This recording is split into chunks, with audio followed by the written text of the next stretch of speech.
Alright, so I've been to hell and back, heaven and back, both do all duality and back, and it's been quite a ride, but I feel so healed from this morning's group. I'm doing the next round soon. I'll be announcing, but it's been such a sacred space. It's only week 2, so today we did the Muladhara chakra. We did our root today, and it was so lovely. I was so nervous. I had a sick hand next to me in case I was worried I was gonna have to stop in the middle of it, and instead it was so healing to be with everybody. And that's the thing about teaching is it's not me telling people what to do. I do it because I get so much from it as well, and yeah, it's so special. But anyways, I want to keep those spaces sacred and everything that we talk about sacred. But it was really awesome to do the root chakra, and I'm loving watching everyone feel more comfortable talking to each other. And it turns out everybody is actually totally magic, and I'm just so honored to lead this. So if you want to be on the waiting list for the next one, please shoot me an email or send me an Instagram at Kundalini Rodeo, and my email is oddyoga.space@gmail.com. But anyways,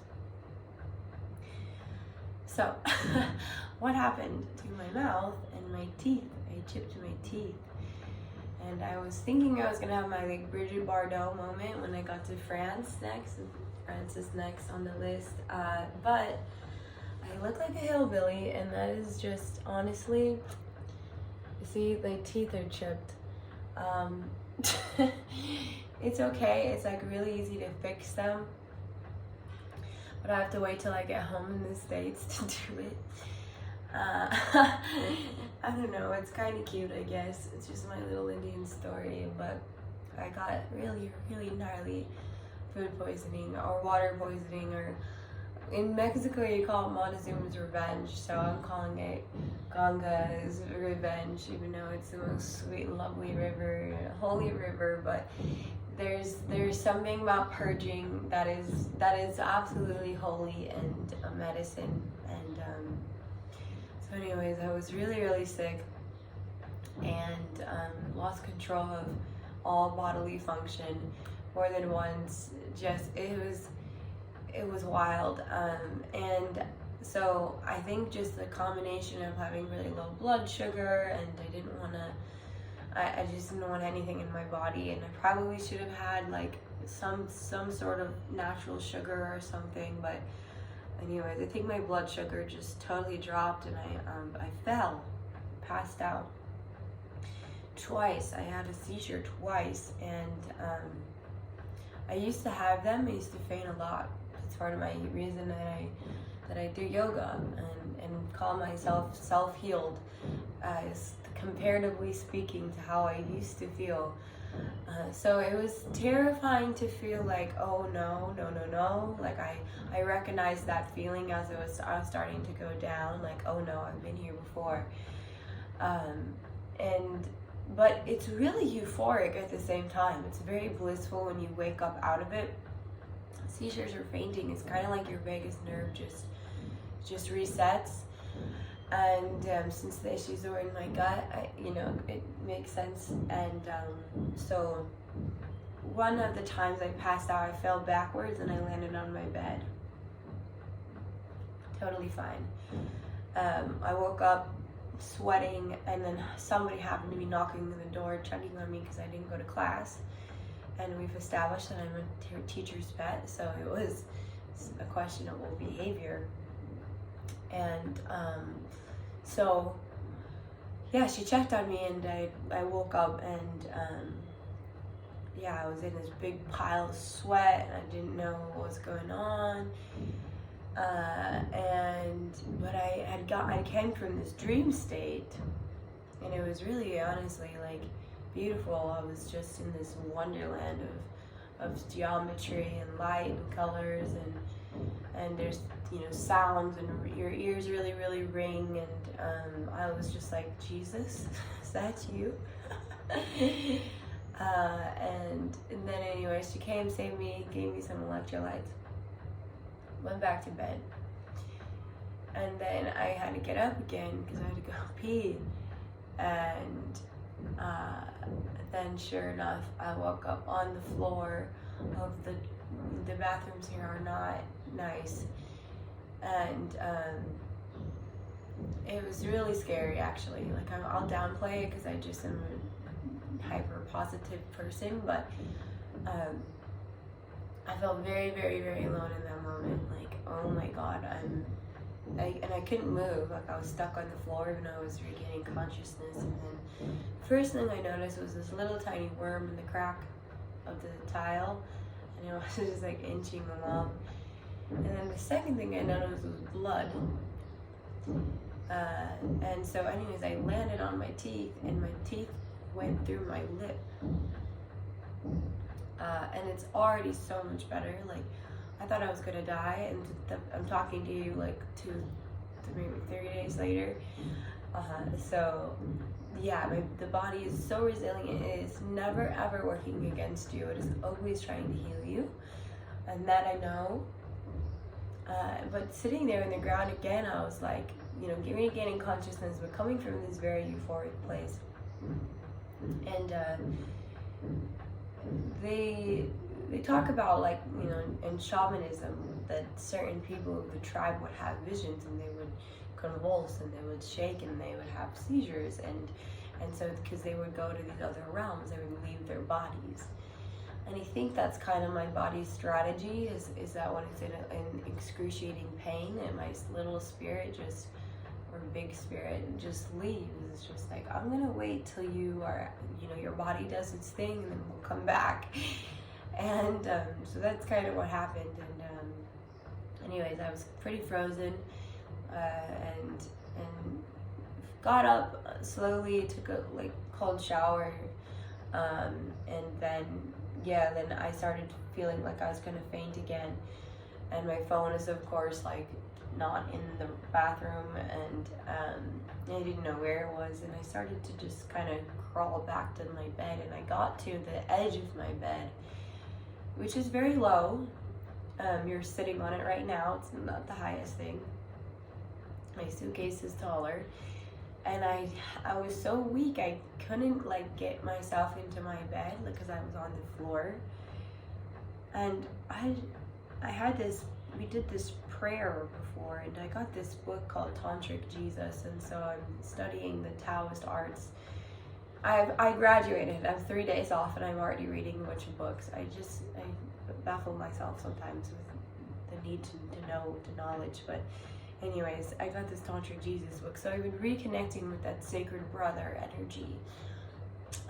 And so I just started thinking in my head, Jesus, Jesus, Jesus, Jesus, help me. Like, this is, I am on my knees. Like, my mom's nowhere nearby. Like, and my roommate's sick too, so she's upstairs.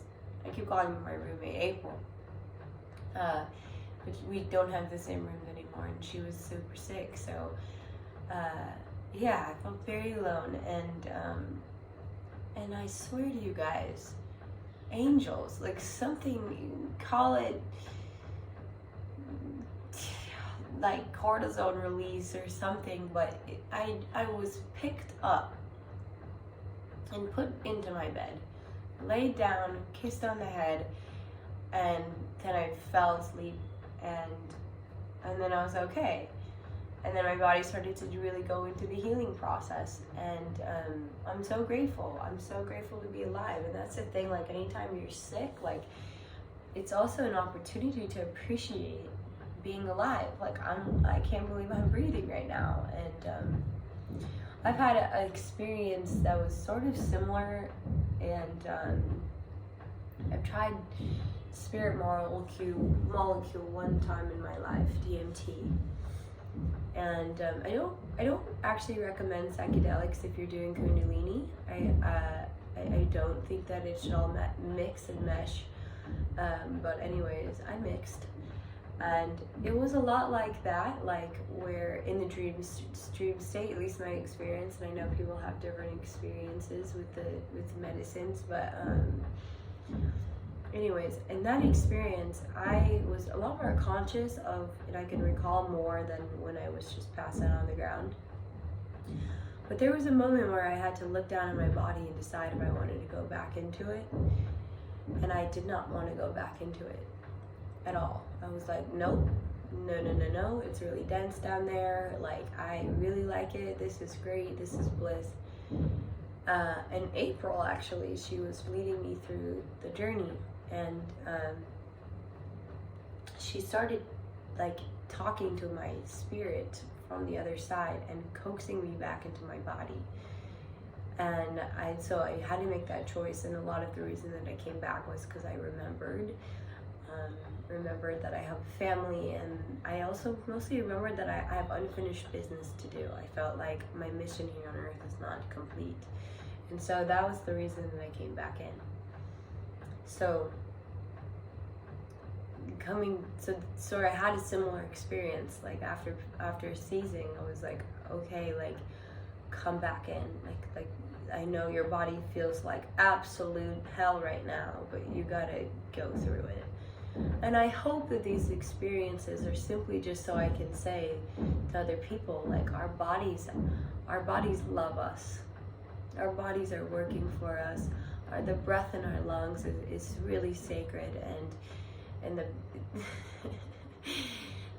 the bacteria that might get into your guts, even that is a lesson on life. It is this whole matrix, this creatrix, this I mean, saying matrix is you're calling it the Maya, you're calling it the illusion, and we get out of the illusion, and it is the illusions that are teaching us. And so being sick in some ways is physically real as it is. It's still a way just like pain, a version of an illusion, because truly what we are made of is the stuff that heals us. And so now I feel just like, oh my God, my body, thank you. You got me, you held me through that. All of it. You knew exactly what to do. You knew that you needed to sweat profusely. You knew that you needed to faint. You knew what you needed to do to get the bacteria out of your body. You knew that you needed to barf, like all the things. Like, and what keeps us in those loops is thinking that our bodies are against us. It is a version of victim consciousness to think that, poor me, and it doesn't mean that we don't have actual physical things going wrong. People are in wheelchairs. People are blind. My grandma lost her hearing from a surgeon that did a bad job, going in for something minor. Now she can't hear. Things just happen. And a lot of that has to do with the karmas that we came in with, and a lot of it has to do with just things, just the chaos on earth. And I've been very lucky and very fortunate that I have all my limbs, and I have lungs, and I have a face, and I had to really detach from, especially when I was really sick and my teeth are cracked. I had to be like, all right, this body is temporary, and it might not be as, I kind of like having fluffy lips, and maybe I'm gonna have a scar, I don't know. And teeth can be fixed too, but nonetheless, there's this detachment, I think, that I needed from my body in a way, as much as I needed this connection to my body. I needed a detachment from the ego of it. I needed a detachment from carrying it, what my face looked like, I guess, something. I'm still trying to figure out why this happened, but we don't always know. Actually, most of the time we just don't know. But I tell you what, I feel very connected to light, and I feel very connected to love, and I feel weak, and I keep sweating for no reason, and I know my body is processing still, and I went a little too hard, and I went on a little walk, a couple walks yesterday in the sun, and then I was like, you're literally you're gonna faint right now on the dirt, like. And so today I'm just gonna do nothing after I had such a beautiful morning with the yogis in the group. But yeah, and it's just all ironic too, because we're going through the root chakra, and I had to face my biggest fear, one of them, which is, you know, losing all control of my body, and the 2 doctors that are normally on staff were out of town, and I was gonna maybe go get stitches, and it was gonna take too long, and I thought I was gonna have another seizure if I had to be in the taxi, because the ride down the mountain is insane, and then getting into town, the way that people drive in India is also just such chaos, and all this shaking, I just knew I couldn't do it, so I had to choose that I don't know how this is gonna heal, and I'm putting iodine on it, and, you know, other healing things, and it's already getting better, and I have a big cut on the inside as well, but then the mouth is, you know, one of the fastest things to heal in the whole body, so it could have been so much worse, and I could have lost my teeth. It could have gotten messed up in the root instead of just chipped it on the edges. So there's, even in the middle of chaos, there's so much that we can actually be grateful for. The fact that we're alive and that we still have our breath. Our breath is what connects us to being here. Simply our breath, that's the thing. And so, yeah, anyway, so it might be a little slow and not post as much, but this is why, but I'm grateful for it, and yeah, so reach out if you guys need anything, but I might just be a little slow to respond because I have to be mindful. But I'm very excited for tomorrow, though. I am conserving my energy because I don't want to miss it. I'm gonna maybe push myself a little hard, but we're taking scooters up to meet a Baba up in the mountains, and these are sort of sacred people that choose the path to not have possessions necessarily, and they live in experience as the karmas unfold and live off of the earth, and so they just meditate in caves for real. And so we get to go visit one, and we have a friend that introduced us, so we have a translator there. But because they just meditate and they're in such beautiful, quiet spaces, they're extremely spiritual people. And so if they can channel like crazy, and or they don't. They really conserve their energy at the same time. They won't speak if they don't want to speak to you. So really excited to be in that energy tomorrow, and to experience something very, very authentic to Rishikesh. I'm really looking forward to it. I want to interview it. I really want to social media it out, but I'll just feel into the space if it's appropriate, but I also feel very called to document and sort of myth bust some of the Western perceptions of yoga and what that means. So we'll see how it goes. I might just have to report in, but I would love to record him and show you guys a real master. It'll be very cool, and and as far as I'm circling back a bit to Jesus, because one of my teachers, my philosophy teacher that I was mentioning, he is learned from a lineage that split off of he goes up a couple steps, but there's 3 students of one of the guys, and one of them was Jesus Christ. So he is, again, proof that he's a tantric. But the point of saying that is that there's this place that you can go in southern India on the full moons, that these serious masters come that have learned from these lineages, and they can, without even knowing your language, they will start speaking to you in your native tongue if they have a message for you. They look like total beggars. They look like the people that you pass on the street that you don't give your money to. They're such divine beings. they are in the Akash, which is the ether element. They can channel wisdom in such profound ways, and you would never know. You would never ever know. And I love that so much, because the thing is, like, we have these sensationalized versions of yogis and what that means, and the guru, and you can't pay somebody to awaken your kundalini. It takes years and years of practice. And not even some children, a lot of kids are just born with their awakening. You see them and they just know how to play instruments, or they're savants of their crafts. And it is really coming back to sort of the childlike nature of ourselves and our existence that is very yogic. And you see that teaching in the Bible too. It says to be like the children, and so these